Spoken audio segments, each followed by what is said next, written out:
Hey there. I'm hoping you can hear me okay. I'm outside today. I just wanted to come on today and do a little talk about protein because I know in our community, the bariatric community, and just in the weight loss community in general, there's a lot of confusion about protein and the importance of protein and the types of protein. So I thought I'd come on and just do a little talk. If you have any questions, feel free to throw them out there. But I wanted to kind of just give you some lowdown. I did an earlier video on protein and talked about it, but I just kind of wanted to give some more information about protein. Um, in the bariatric community, in the weight loss community, but especially in the bariatric community, a lot of people don't know the preferred number of calories, and we all get hung up on two things, well, three things. We get hung up on calories, we get hung up on protein, and we get hung up on carbs. So the first thing I wanted to tell you is everybody's body is unique.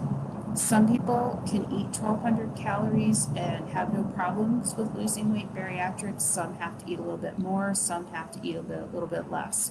But the one guideline I will tell you is protein is one of the three major macronutrients. You've got fat, you've got protein, and you've got carbohydrates. The carbohydrates probably get the worst rap of the three, but you have to have the three of these. They're the major building blocks for your health.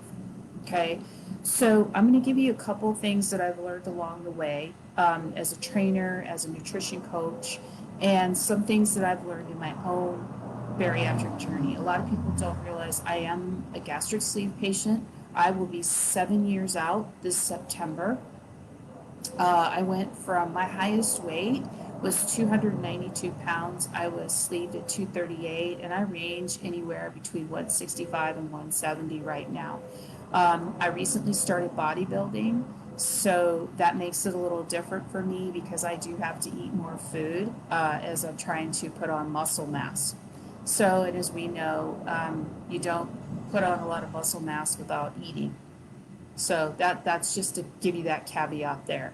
So, all right, let's talk about four things that are really important when it comes to your protein. The first one is satiety. What it means, that word means, is basically when you eat protein, it helps reduce your appetite. It stays with you longer, and especially as a bariatric patient, you have a little tiny pouch about the size of an egg, or you have your sleeve or gang sign, but basically your sleeve is your stomach. It's been 75 to 85% removed. So literally, protein's going to hold you a lot longer than, say, your carbohydrates or your fats. That's just the way it works in this world, okay? We were taught 2 bites of your protein first, 1 bite of your vegetables, 1 bite of your carbohydrates, because the protein's going to stay with you.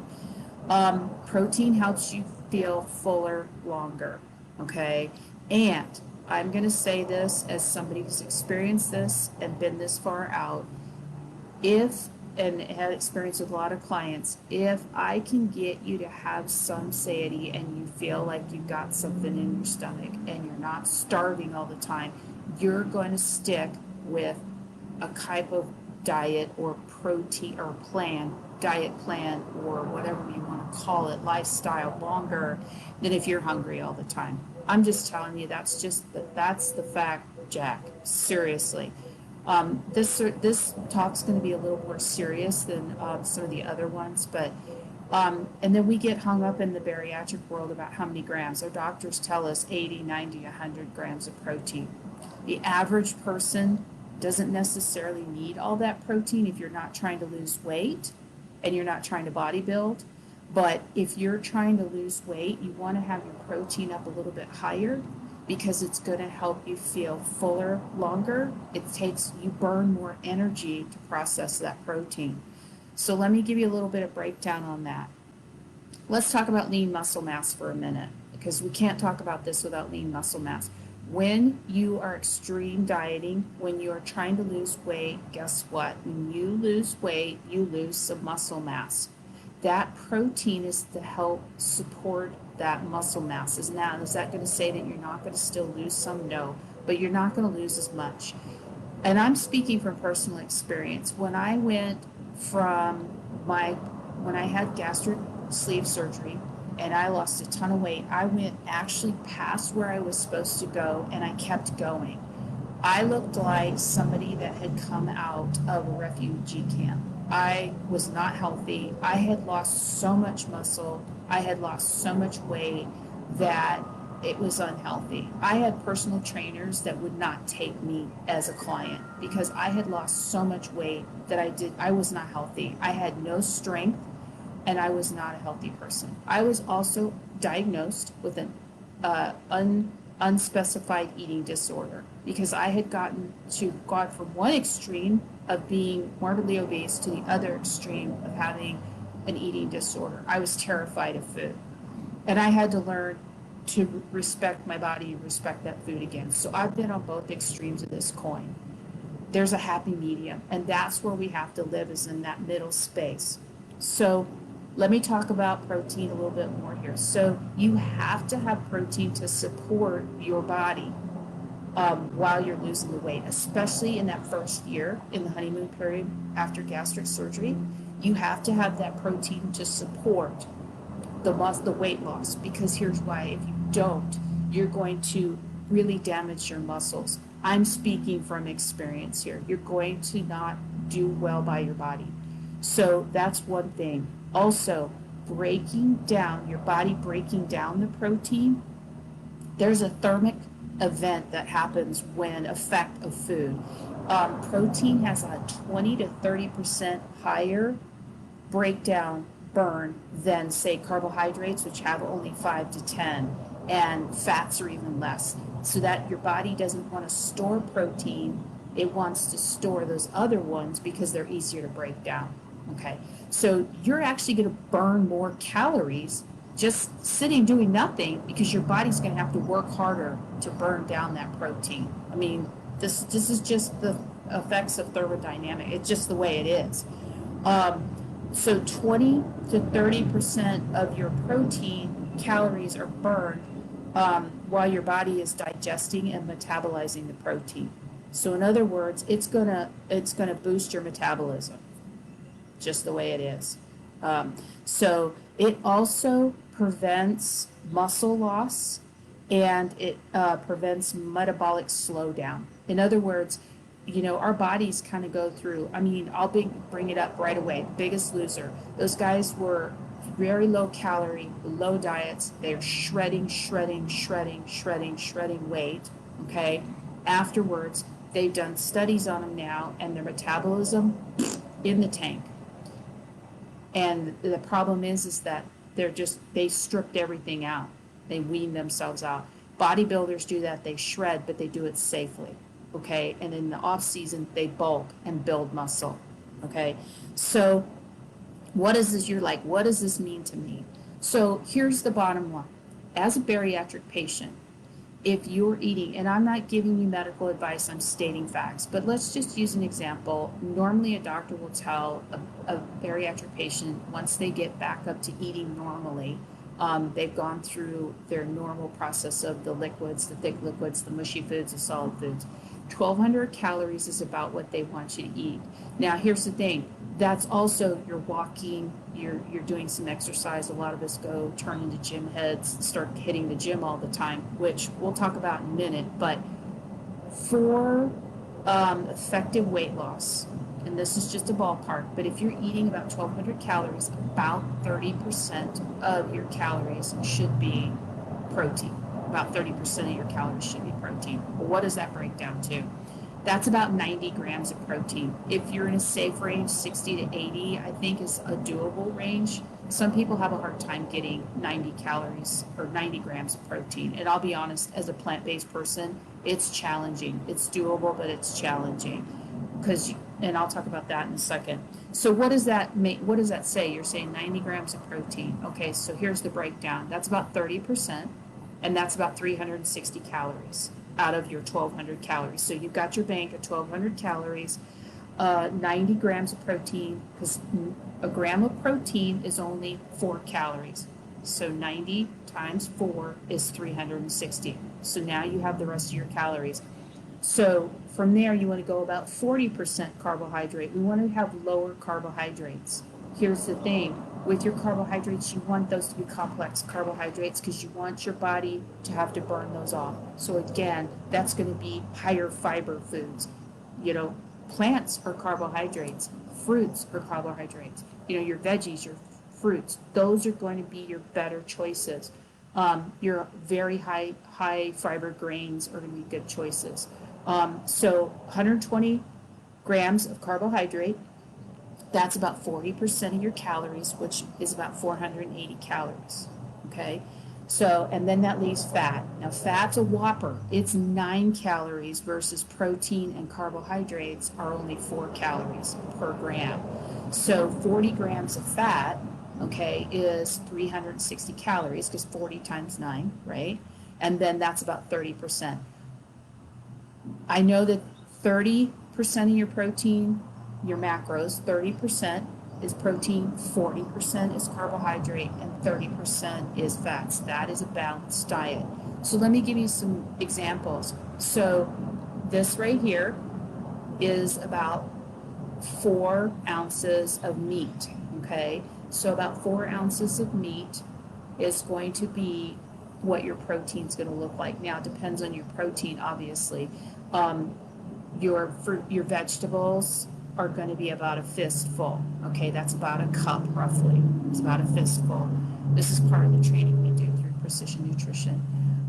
Your carbohydrates is going to be your cupped palm. Not this whole thing, but the cupped palm right in here, which is probably about a third to a half a cup, depending on what it is.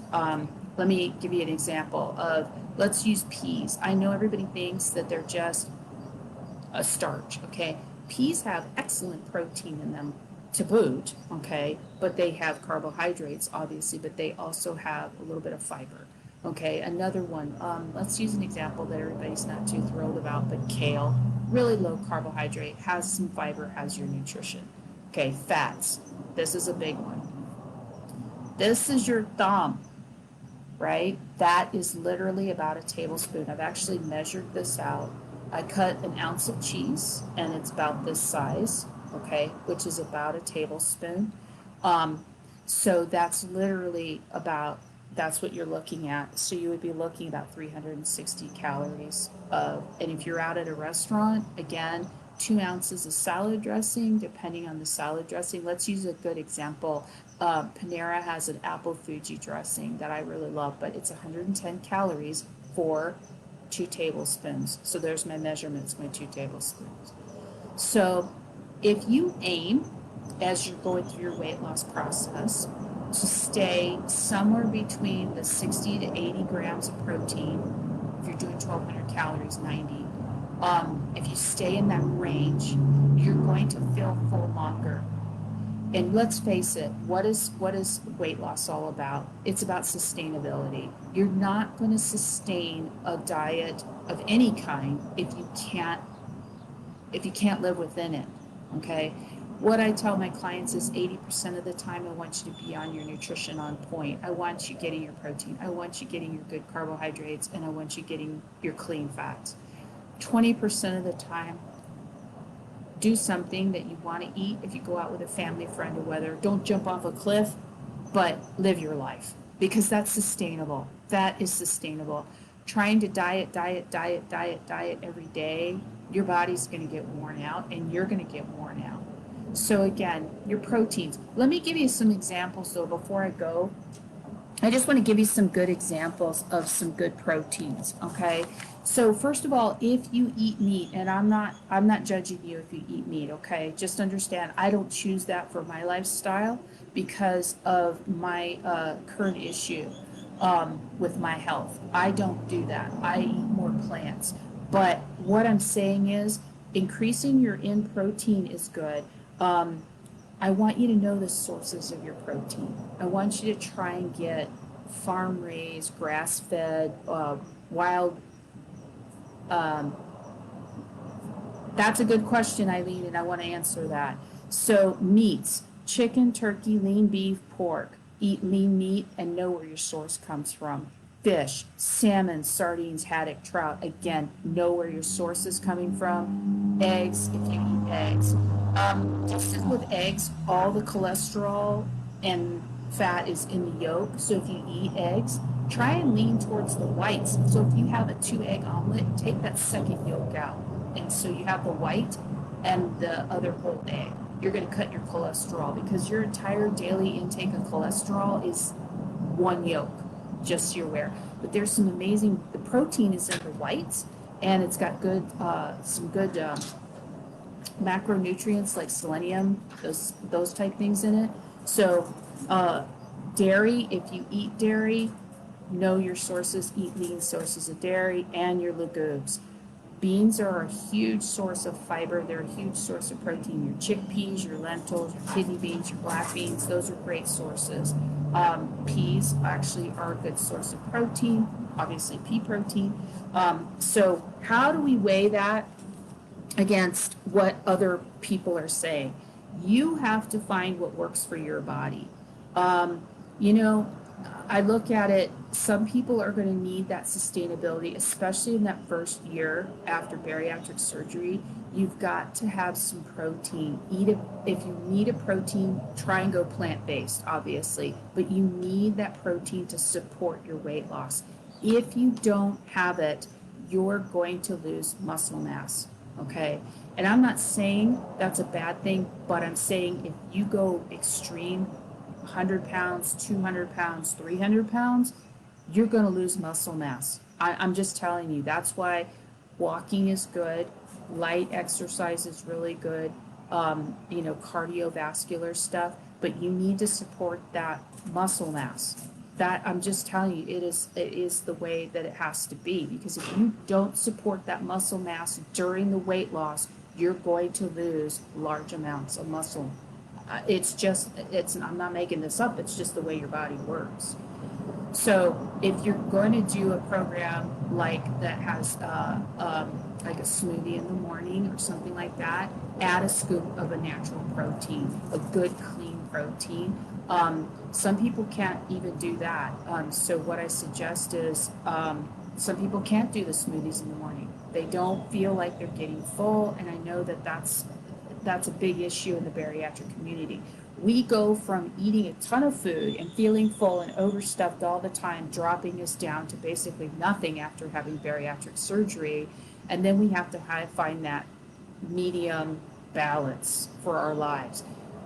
When you come back and you start eating 1,200 calories a day, what I'm saying is while you're in that weight loss process, you've got to have a little bit higher protein. And always, follow what your surgeon says. I don't care who it is. If your surgeon's telling you to do this, you need to do this. I'm just talking after you've had bariatric surgery and you're kind of on your own. It's just, you know, and I know after the first year, you're kind of like, you're on your own. Good luck with that.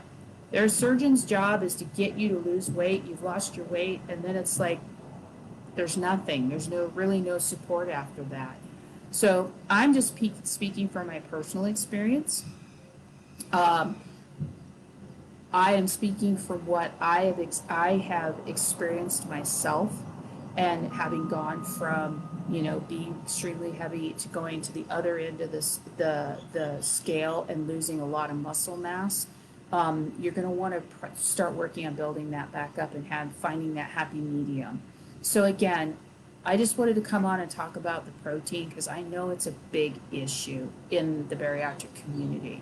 And if you stay somewhere in that 60 to 80 grams, you're going to be okay. Even after you've lost your weight, if you go from like 45 to 65 grams, that's what the national whatever says you should stay in as a woman. I would say stay maybe towards the higher end of that, so that you make sure. Now, obviously, there's going to be issues. If you have kidney issues, liver issues, those type of things, you want to stay in the medium range, obviously, with your proteins, because your body has a harder time breaking those down. So to keep your metabolism up, to keep your lean muscle mass up, these are the things that I would recommend during your major weight loss when you're right after surgery. If you have any questions, feel free. You can message me. I'm not saying that this program's great, this program's great. You got to find what works for your body. And that's the hard part of this. It's kind of like, as I tell my clients, you're like a detective in some ways. You can start somewhere and get a baseline program and then make it work for you, because not everybody's body works the same. Some people can do the lower calories and do fine. Some people don't. And I'm just saying, this is kind of where we get left hanging as a bariatric community. So anyway, great job. I really appreciate you guys and appreciate your comments and support. It is hard. This is a hard process, but I want you to be healthy through this process too. So anyway, thank you for listening to my talk today. I appreciate you. And again, I wish you a lot of success, because honestly, more so than the food, obviously that's how we get to, it's the mental mindset that's huge while we're going through this process. Find yourself a support system, find yourself someone that you can talk to about this, find yourself a mentor. And if you do start an exercise program, please check with your medical professional first. And if you're going into the gym, even if you hire a trainer for a couple sessions so they can show you the equipment in the gym, I think it's a really good idea, because a lot of people go in there and they really don't know what they're doing and they can get injured. Start slow. Your best exercise during the bariatric process, obviously, is walking. Anyway, love you guys. Talk to you soon. Bye.